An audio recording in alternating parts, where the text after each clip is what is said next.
آج ہم سازگار انجینئرنگ ورکس لمیٹڈ کی سالانہ رپورٹ 2025 کے کچھ اہم نکات پر بات کر رہے ہیں۔ سازگار پاکستان کی آٹوموٹیو انڈسٹری کا ایک اہم نام ہے۔ جی بالکل۔ اور ان کی پچھلے سال کی جو کارکردگی رہی ہے وہ واقعی دیکھنے والی ہے۔ تو آج ہم یہی سمجھنے کی کوشش کریں گے کہ اس کامیابی کے پیچھے کیا تھا، کمپنی آگے کیا سوچ رہی ہے اور مستقبل کیسا نظر آتا ہے۔ بالکل، یہ رپورٹ صرف اعداد و شمار نہیں بتاتی، یہ کمپنی کی سمت، ان کے گورننس کے معیار اور خاص طور پر جو پاکستان کے معاشی حالات ہیں ان میں ان کی پوزیشن کو سمجھنے کے لیے بہت اہم ہے۔ صحیح، تو شروع کرتے ہیں۔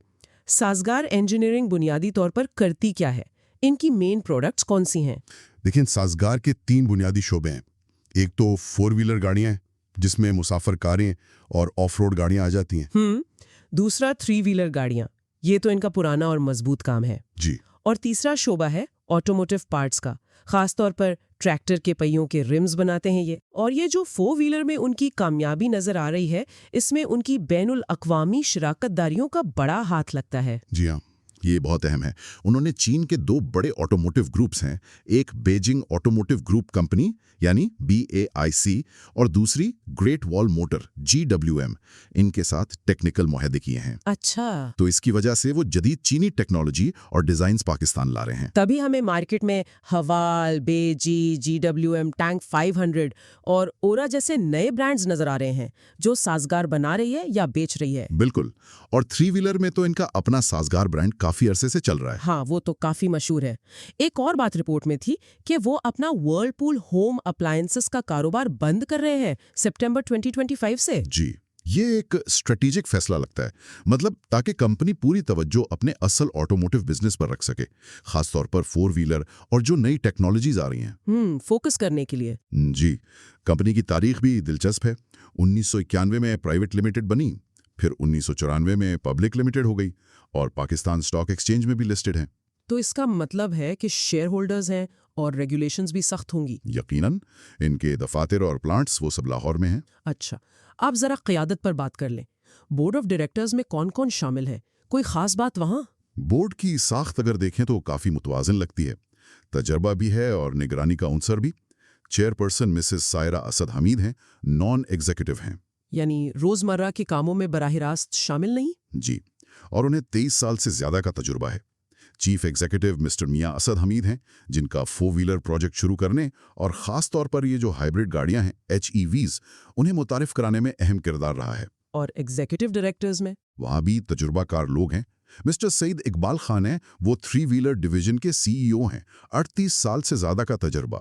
ہو، اور مسٹر میاں محمد علی حمید، وہ 4 ویلر ڈویژن کے CEO ہیں، MBA کیا ہوا ہے۔ ٹھیک، اہم بات یہ ہے کہ بورڈ میں 3 نان ایگزیکٹو ڈائریکٹرز ہیں اور 3 ہی آزاد ڈائریکٹرز بھی ہیں۔ آزاد ڈائریکٹرز کا ہونا تو اچھی گورننس کی نشانی مانا جاتا ہے۔ بالکل، کیونکہ وہ کمپنی کے روزمرہ معاملات سے الگ ہو کر غیر جانبدارانہ مشورہ اور نگرانی دے سکتے ہیں، اور ان کا پس منظر بھی مختلف ہے۔ کوئی بین الاقوامی تنظیموں سے آیا ہے، کسی کو فائنینشیل مینجمنٹ کا تجربہ ہے، کسی کو بینکنگ کا۔ یہ تو واقعی ایک مضبوط گورننس کا ڈھانچہ لگتا ہے۔ چلیں اب اس حصے کی طرف آتے ہیں جس کی سب سے زیادہ بات ہو رہی ہے، مالی کارکردگی۔ سال 2024-25 کے اعداد و شمار تو کمال کے ہیں۔ بلا شبہ سیلز ریونیو دیکھیں، 108.69 ارب روپے، پچھلے سال یہ 57.64 ارب تھا۔ یہ تو تقریباً 89% اضافہ بنتا ہے۔ جی ہاں، 89%، تقریباً دگنا ہو گیا۔ موجودہ معاشی حالات میں یہ غیر معمولی بات ہے۔ اور منافع وہ تو شاید اس سے بھی زیادہ تیزی سے بڑھا ہے۔ جی بالکل، ٹیکس دینے کے بعد جو منافع ہے یعنی پروفٹ آفٹر ٹیکس، وہ 16.36 ارب روپے رہا۔ پچھلے سال یہ 7.94 ارب تھا، یعنی 106% اضافہ، دگنے سے بھی زیادہ۔ جی 106%، اور یہی چیز فی شیئر آمدنی EPS میں بھی نظر آئی۔ وہ 131.29 روپے سے بڑھ کر 270.26 روپے ہو گئی۔ مطلب ہر شیئر پر کمپنی نے دگنی سے زیادہ کمائی کی۔ زبردست۔ یہ اعداد و شمار صاف بتا رہے ہیں کہ کمپنی کتنی منافع بخش رہی ہے۔ اثاثے اور ایکویٹی یعنی کمپنی کی کل مالیت وہ بھی بہت بڑی ہے۔ کتنی؟ कुल असासे 41.7 अरब रुपए और इक्विटी 23.7 अरब रुपए तक पहुंच गई है। नेटवर्थ में तो 134% से ज्यादा का इजाफा है। अच्छा, अब सवाल यह है कि ये इतनी शानदार कारकर्दगी आई कहां से?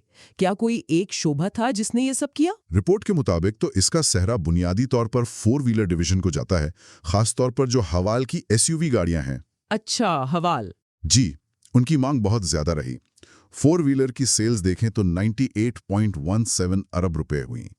ये 93% से ज्यादा इजाफा है और इन्होंने साल में तकरीबन 10,889 गाड़ियां बेची। 10,889 यूनिट्स, ये तो पाकिस्तान जैसी मार्केट के लिए बहुत बड़ा नंबर है। यकीनन। तो क्या 3 व्हीलर सेगमेंट पीछे रह गया? नहीं, हरगिज नहीं।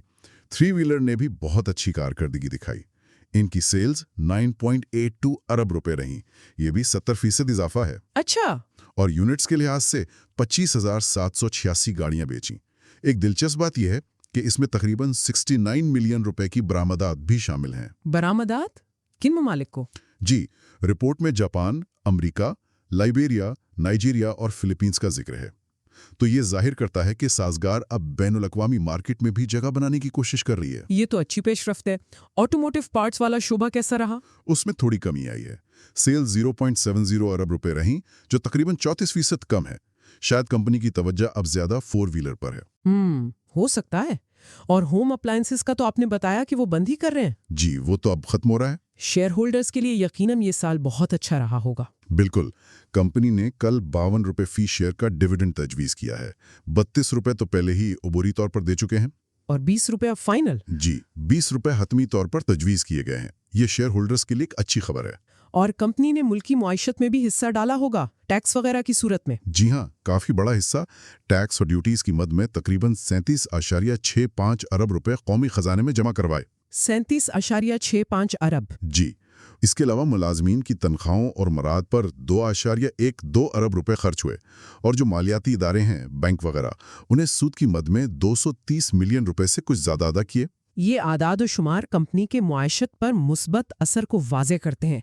रिपोर्ट में एक और चीज़ का जिक्र था, करंट रेशो। वो 1.35 से बढ़कर 1.97 हो गया है। इसका क्या मतलब है आम फहम में? देखें, करंट रेशियो ये बताता है कि कंपनी अपनी कलील मुद्दती जिम्मेदारियां, यानी वो अदायगियां जो अगले 1 साल में करनी है, उन्हें पूरा करने की कितनी सलाहियत रखती है। अच्छा।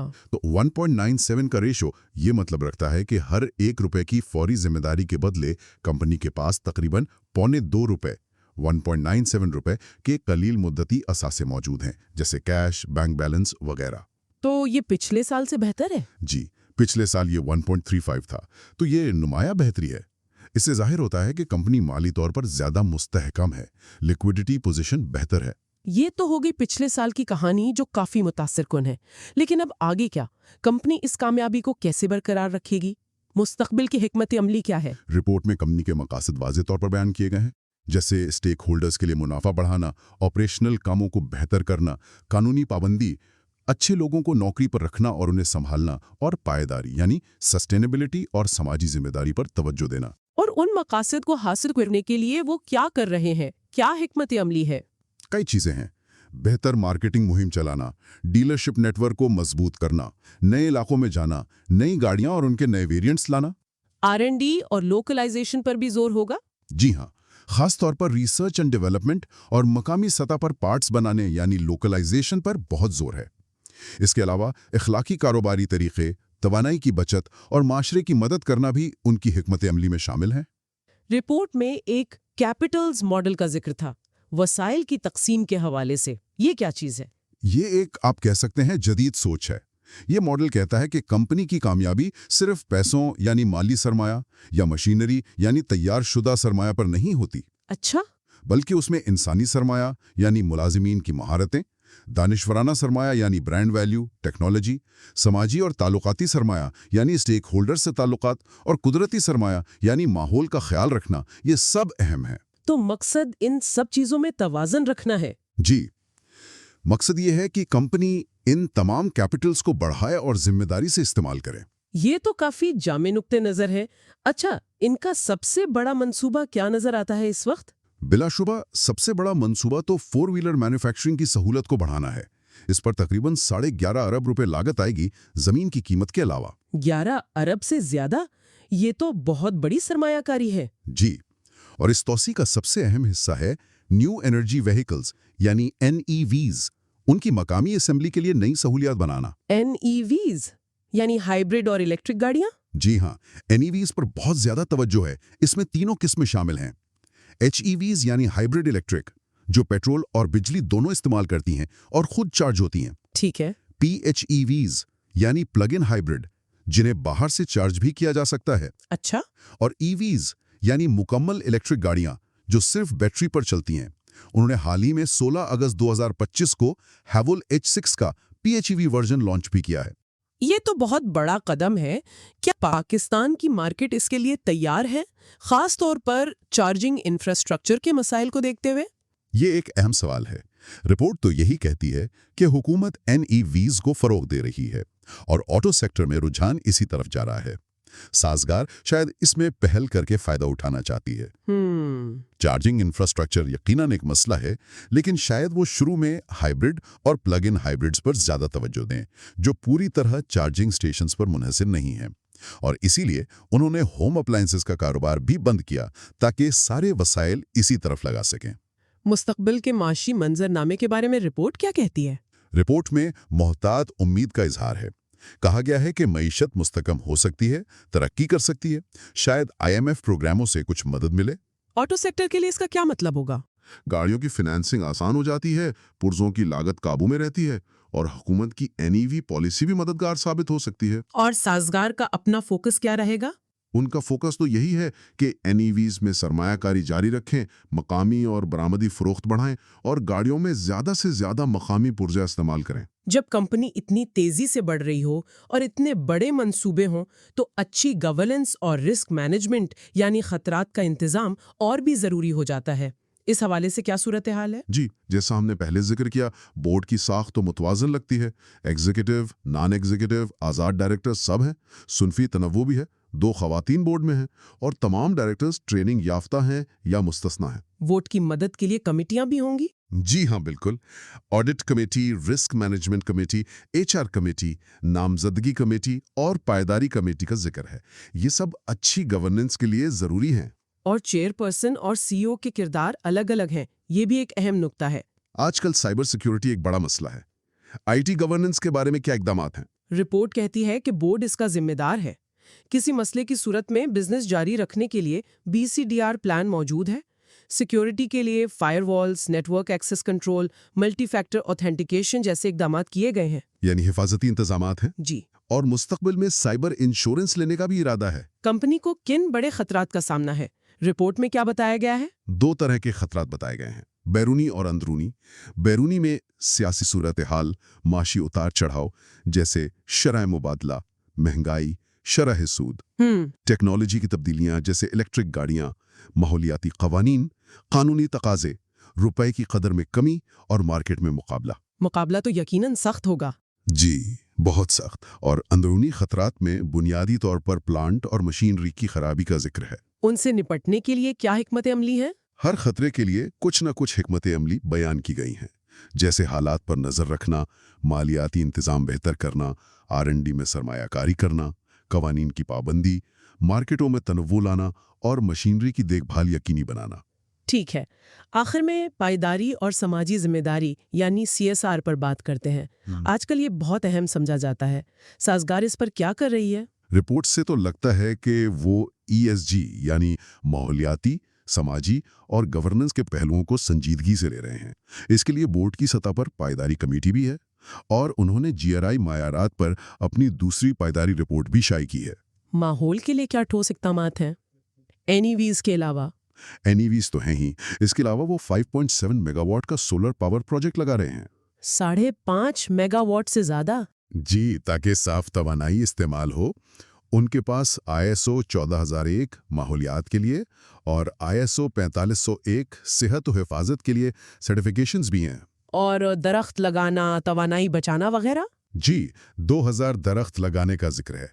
तवानाई बचाने के लिए LED लाइट्स, इन्वर्टर AC इस्तेमाल कर रहे हैं और फिजला के इंतजाम पर भी काम कर रहे हैं। ये तो माहौलियाती पहलू हो गए। سماجی طور پر کیا کر رہے ہیں؟ ملازمین کی تعداد 1552 بتائی گئی ہے۔ ان کی صحت اور حفاظت کا خیال رکھا جاتا ہے۔ تنوع، مساوات اور شمولیت یعنی DE&I اور ہراسانی کے خلاف پالیسیاں ہیں۔ ملازمین کی تربیت پر بھی توجہ ہے۔ معاوضے اور خصوصی افراد کے بارے میں کچھ؟ رپورٹ میں مسابقتی معاوضے کا ذکر ہے اور یہ بات قابل ذکر ہے کہ انہوں نے 20 معذور افراد کو بھی ملازمت دی ہے۔ یہ اچھی بات ہے۔ اور کمیونٹی کے لیے CSR پر کتنا خرچ کیا؟ سال میں تقریباً 31.5 ملین روپے CSR سرگرمیوں پر خرچ ہوئے۔ کن چیزوں پر؟ تعلیم، صحت، خوراک کی امداد، حج اسپانسرشپ، انٹرنشپ، خون کے عطیات کی مہم، اس طرح کی چیزوں پر۔ اور اپنی مصنوعات یعنی گاڑیوں کی ذمہ داری کے حوالے سے؟ اس میں گاڑیوں کی حفاظت پر توجہ دینا، ایندھن بچانے والی گاڑیاں لانا اور فروخت کے بعد اچھی سروس دینا شامل ہے۔ تو مجموعی طور پر ایک جامع کوشش نظر آتی ہے۔ تو اس ساری گفتگو کا خلاصہ کیا ہے؟ سازگار کے لیے یہ سال کیسا رہا اور مستقبل کیسا لگتا ہے؟ خلاصہ یہ ہے کہ مالی سال 2025 سازگار کے لیے غیر معمولی کامیابی کا سال تھا۔ آمدنی اور منافع میں زبردست اضافہ ہوا، خاص طور پر 4 ویلر اور اس میں بھی ہیول SUVs کی وجہ سے۔ مالی پوزیشن بھی کافی مضبوط ہوئی ہے۔ اور مستقبل کے لیے ان کا سب سے بڑا منصوبہ یا کہہ لیں کہ داؤ وہ نئی توانائی والی گاڑیوں یعنی NEVs پر ہے۔ بالکل، کمپنی واضح طور پر NEVs پر بڑا انحصار کر رہی ہے۔ بڑا توسیع منصوبہ ہے، نئی ٹیکنالوجی میں سرمایہ کاری ہے، یہ ایک جرأت مندانہ قدم ہے جو انہیں مستقبل میں آگے لے جا سکتا ہے۔ جی، لیکن اس میں چیلنجز بھی ہیں۔ گورننس مضبوط ہے، پائیداری پر توجہ ہے، یہ سب مثبت پہلو ہیں۔ تو سننے والوں کے لیے ایک ختمی سوال یہ چھوڑتے ہیں کہ پاکستان جیسی مارکیٹ میں جہاں چارجنگ انفراسٹرکچر ابھی بن رہا ہے، صارفین کی قبولیت بھی ایک سوال ہے۔ کیا سازگار کا NEVs میں یہ جارحانہ قدم انہیں مستقبل میں بہت آگے لے جائے گا، یا یہ ایک ایسا خطرہ ہے جو شاید وقت سے کچھ پہلے لے لیا گیا ہے؟ اس کا جواب تو آنے والا وقت ہی دے گا۔